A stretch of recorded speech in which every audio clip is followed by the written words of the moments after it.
East বেঙ্গলে আসতে চলেছে সেই দানবীয় ডিফেন্ডার এফিয়ংকে নিয়েও তো টানাটানি শুরু হলো।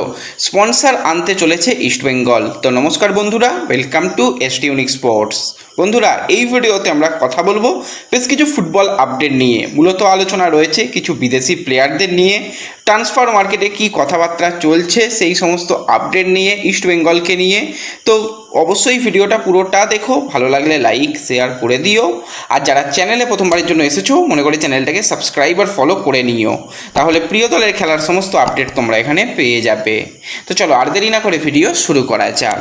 তো সবার প্রথমে যদি আমরা একটুখানি ইস্ট বেঙ্গলের নতুন স্পন্সর নিয়ে কথা বলি, তো ইমামি হয়তো খাতায় কলমে থাকছে, কিন্তু ইমামি যে পরিমাণ খরচ বিগত বছরগুলোতে করছিল সেই খরচের অনেক অংশ কমিয়ে দিয়েছে, এটুকু বোঝা যাচ্ছে। এবং যদি শেষের দিকে গিয়ে দেখা যায় ইমামি থাকছে না, তাহলেও অবাক হওয়ার মতন কিছু নেই। ব্যাপারটা সবাই মোটামুটি জেনে গেছে, এটা নতুন কোনো ব্যাপার নয়।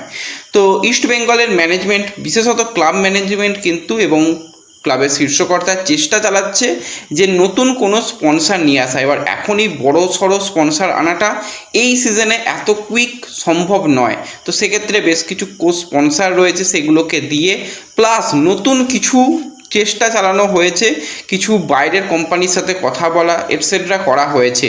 তো ম্যানেজমেন্ট আশা করছে এই মাসের শেষের দিকে বা পরের মাসের ফার্স্ট উইকের মধ্যেই সেই স্পন্সর সংক্রান্ত যে সমস্ত ব্যাপার, টাকা পয়সা কোথা থেকে আসবে, সেই সমস্ত ব্যাপার যতটা পারা যাবে মিটিয়ে ফেলা যাবে, এবং হয়তো পুরোটাই মিটে যেতে পারে। এখনও পর্যন্ত সেরকমই ম্যানেজমেন্ট আশাবাদী, এবং দল গঠনের কাজে ইস্ট বেঙ্গল রয়েছে। মূলত এখন ফ্রি প্লেয়ারদেরই ট্রান্সফার মার্কেটে যারা রয়েছে, প্রচুর ফ্রি প্লেয়ার রয়েছে, তাদেরই দলে নেওয়া হচ্ছে। বিদেশি প্লেয়ারদের ক্ষেত্রে ব্যাপারগুলো কোচ চূড়ান্ত হওয়ার পর হবে, এবং খুব যে বড় বাজেটের কোনো বিদেশি প্লেয়ার বা স্বদেশি প্লেয়ার ইস্ট বেঙ্গল নেবে সেরকমটা মনে হচ্ছে না। একটা পারফেক্ট ব্যালেন্স স্কোয়াড গঠন করা হবে, যেটা কিন্তু অবশ্যই সামনের যে টুর্নামেন্টগুলো রয়েছে সেই টুর্নামেন্টে ইস্ট বেঙ্গলকে একটা ভালো ফলাফল করানোর জন্য একটা ঠিকঠাক স্কোয়াড গঠনই করতে চাইছে। তো খুব তাড়াতাড়ি যদি এই স্পন্সর সংক্রান্ত সমস্যা মিটিয়ে ফেলতে পারে, টাকা পয়সার যোগান যদি করে ফেলতে পারে, তাহলে কিন্তু সামনের সিজনটা ইস্ট বেঙ্গলের জন্য মোটামুটি ঠিকঠাকই যাবে, সেটা বলা যেতে পারে। হ্যাঁ, মোহনবাগান সুপার জায়েন্টের মতন ইস্ট বেঙ্গলে টাকা পয়সা নেই, বা দল গঠন অতটাও মোহনবাগান যতটা খরচ করতে পারবে সেটা হয়তো ইস্ট বেঙ্গল পারবে না। শুধু ইস্ট বেঙ্গল কেন, বাদবাকি অনেক দলের দিকে তাকালে তারা তো দল গঠনের কাজই করেনি, বাজেট কমাচ্ছে, সমস্ত কিছু তারা কাটসাট করছে। সেই জায়গায় ইস্ট বেঙ্গল মোহনবাগান অনেকটা বেটার পজিশনে থাকবে বাদবাকি দলগুলোর থেকে। এবার যে ব্যাপারটা হচ্ছে যে ইস্ট বেঙ্গল তো এশিয়ার মঞ্চে খেলবে, ইস্ট বেঙ্গলের সামনে অনেক টুর্নামেন্ট রয়েছে। তো সেই টুর্নামেন্টকে ভালো করার জন্য ইস্ট বেঙ্গলের স্কোয়াডে একটু বেশি প্লেয়ার প্রয়োজন রয়েছে, কারণ যতক্ষণ না একটা স্কোয়াড গঠন হচ্ছে ভালো শক্তিশালী এবং কিছু ব্যাকআপ থাকছে, তখন সেই দলটা একটা ঠিকঠাক ব্যালেন্স পাওয়া যায় না। এবার কোচ নিয়ে তো একটা সমস্যা চলছেই, কোচ নতুন আসবে, এখনও পর্যন্ত তো পেন অ্যান্ড পেপার করা যায়নি। হ্যাঁ, অ্যান্তোনিও লোপেজ হাবাস এগিয়ে রাখা হচ্ছে, কিন্তু আবারও বলছি, মোহনবাগান ম্যানেজমেন্ট যদি তাকে শেষ মুহূর্তে তুলে নেয়, অবাক হওয়ার মতনও আবার কিছু থাকবে না।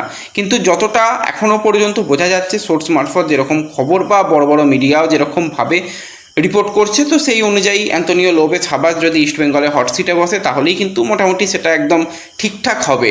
এবার হাবাসকে অনেকেই ইস্ট বেঙ্গলে দেখতে চায়, অনেকেই দেখতে চায় না। হাবাসকে নিয়ে দ্বিমত তো রয়েছে, কারণ হাবাসের এজ একটা ব্যাপার। দেখো, হাবাস তো ওই 69-70 বছর বয়সে মাঠে গিয়ে খেলবে না, সে তার এক্সপিরিয়েন্স প্লেয়ারদের সঙ্গে শেয়ার করবে, সে ডিসিপ্লিন তৈরি করবে, পারফেক্ট গেম ম্যানেজ করবে, কিভাবে টিমটা পরিচালনা করে সেটা করবে। তো সেই দিকে তার মাথার দাম তো অবশ্যই রয়েছে, এবং এক্সপিরিয়েন্স মানুষ যে দলেই গেছে সেখানেই কিন্তু ভালো ফলাফল করিয়েছে যতটা পেরেছে, এবং ঠিকঠাক একটা পার্সন কিন্তু অ্যান্তোনিও লোপেজ হাবাস ইস্ট বেঙ্গলের জন্য হতে পারে।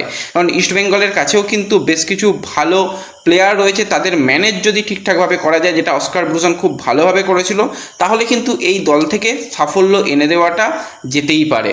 তো সেই রকমভাবেই তার সাথেও কথাবার্তা চলছে। এবার যেটা ব্যাপার, যে ইস্ট বেঙ্গল ম্যানেজমেন্ট কি নিজেরা নিজেদের পছন্দের মতন বিদেশি প্লেয়ার নিয়ে আসবে, নাকি কোচ চূড়ান্ত হওয়ার পর বিদেশি প্লেয়ার আসবে? একটা নাম কয়েকদিন আগেই বাজারে বেরিয়েছিল, এবং আমি তোমাদের সঙ্গে শেয়ারও করেছিলাম, 26 বছর বয়সী নাইজেরিয়ান ফরওয়ার্ড এফিয়ংয়ের কথা, যে পাঞ্জাব এফসিতে ছিল এবং একটা সিজনে ঠিকঠাক পারফরমেন্স, আইএসএলে 12 ম্যাচে 7 গোল 2 অ্যাসিস্ট, একদম পারফেক্ট, মানে সে একদম খেলেছে যাকে বলা যেতে পারে। এবং স্ট্রাইকার পজিশানে বা নাম্বার 10 পজিশানে সে একদম আদর্শ অপশান হতে পারে। কিন্তু এফিয়ংকে রাখার ব্যাপারে পাঞ্জাব এফসি তারাও চেষ্টা চালাচ্ছে, কিন্তু আমি তো বারবারই যেটা বলছিলাম যে কোচ যদি চূড়ান্ত হয়ে যায়, সে যে প্রোফাইলের প্লেয়ারকে চাইবে সেটাকে নেওয়া ভালো। এই ক্লাব ম্যানেজমেন্ট নিজেদের মতন পছন্দের প্লেয়ার এনে আবার একটা কোচ এনে তারপর তো একটা জগাখিচুড়ি ব্যাপার হয়ে যাবে, এবং এফিয়ংয়ের থেকেও বেটার স্ট্রাইকার ইস্টবেঙ্গল আনতে পারে, এটুকু আমরা আশা করতে পারি। এফিয়ংকে খারাপ বলছি না, কিন্তু এফিয়ং হ্যাঁ পাঞ্জাব এফসিতে ছোটো লিগে ভালো করেছে, কিন্তু অন্যান্য যদি এফিয়ংয়ের যে আগের পারফরমেন্স দেখে তাকালে সেখানে খুব বেশি তার পারফরমেন্স কিন্তু খুব যে আহামরি ভালো ছিল না। তো শোনা যাচ্ছে এফিয়ংয়ের দিকে কিন্তু মোহনবাগান ম্যানেজমেন্টের অবশ্যই ইন্টারেস্ট রয়েছে। রফসান রবিনোকে যদি বাদ দেওয়া যায় সেই জায়গা তারা এফিয়ংয়ের দিকে মুভ করার জন্য চেষ্টা করতে পারে। এছাড়াও তাদের আরও কিছু বিকল্প অপশানও তাদের কাছে প্রস্তুত রয়েছে, এটুকুই শোনা যাচ্ছে। তো এফিয়ং অন্য দলে গেলেই বেটার হবে। ইস্টবেঙ্গলে এফিয়ংয়ের থেকে আমি বলবো ইউসুফকে রেখে দিক, তার সাথে একটা ভালো পারফেক্ট এমন একজন অ্যাটাকারকে নিয়ে আসুক যে সেকেন্ড স্ট্রাইকার, উইঙ্গার বা অ্যাটাকিং মিডফিল্ডার পজিশানে খেলতে পারবে, ফলস 9 হিসাবে খেলতে পারবে, সেরকম একজন প্লেয়ার আনলে সেটা ইস্টবেঙ্গলের জন্য অনেক ভালো হবে। তো সবথেকে ভালো ব্যাপার কোচ চূড়ান্ত হওয়ার পর এই ব্যাপারটা করাটাই সবথেকে ভালো কাজ। তো এই জায়গাতে আরও একজনের নাম জুড়ে গেছে ইস্টবেঙ্গলের সঙ্গে, সেই দানবীয় ডিফেন্ডার নাকি ইস্টবেঙ্গলের নজরে রয়েছে, যার সাথে গত সিজনেও ইস্টবেঙ্গলের একটা লিঙ্ক আপের খবর পাওয়া গিয়েছিল। প্লেয়ারটা হচ্ছে 31 বছর বয়সী উরুগুয়ের সেন্টার ব্যাক পজিশনের প্লেয়ার জাভিয়ার মেন্ডেজ। তো এই জাভিয়ারের সঙ্গে ইস্টবেঙ্গলের গত সিজনে কথাবার্তা হয়েছিল এবং শেষ পর্যন্ত সেই ডিলটা ডান হয়নি। তো পরবর্তী সময়ে সে কিন্তু একটা ক্লাবে যোগদান করে এবং বর্তমানে প্লেয়ারটা কন্ট্রাক্টেড প্লেয়ার রয়েছে। তো তার কিন্তু 31শে ডিসেম্বর 2027 গিয়ে কন্ট্রাক্ট শেষ হচ্ছে, এবং সেই দলের যেখানে যুক্ত রয়েছে সেখানে কিন্তু রেগুলার গেম টাইম সে পায়নি। টোটাল সিজনে মাত্র 8টা ম্যাচ খেলেছে এবং সেখানে কিন্তু সে 2টো ইয়েলো কার্ডও দেখেছে। তো খুব যে আহামরি কিছু পারফরমেন্স করেছে সেরকম নয়। তারপর তো তার কাঠ সমস্যা রয়েছে, সে একটু মাথা গরম করে, একটু বেশি কাঠফাট দেখে ফেলে, সেই তো সমস্যা রয়েছে।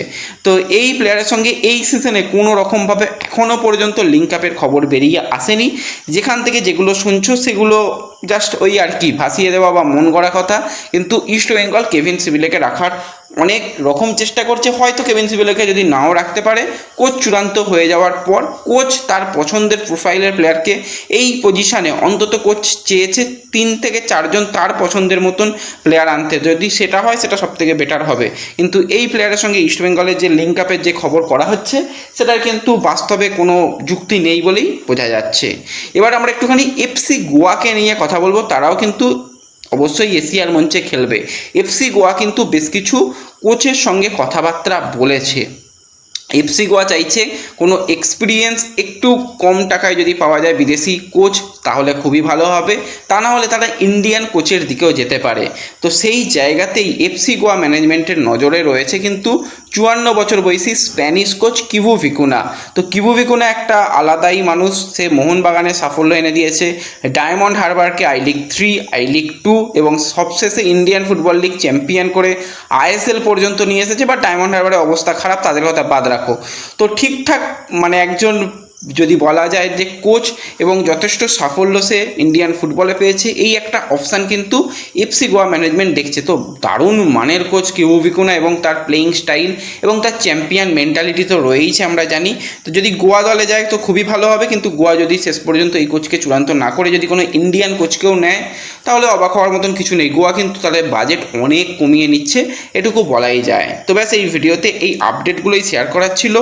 ভালো লাগলে ভিডিও অবশ্যই লাইক করে দিও, চ্যানেলে প্রথমবারের জন্য এলে সাবস্ক্রাইব আর ফলো করে নিও। দেখা হবে পরবর্তী ভিডিওতে। ধন্যবাদ।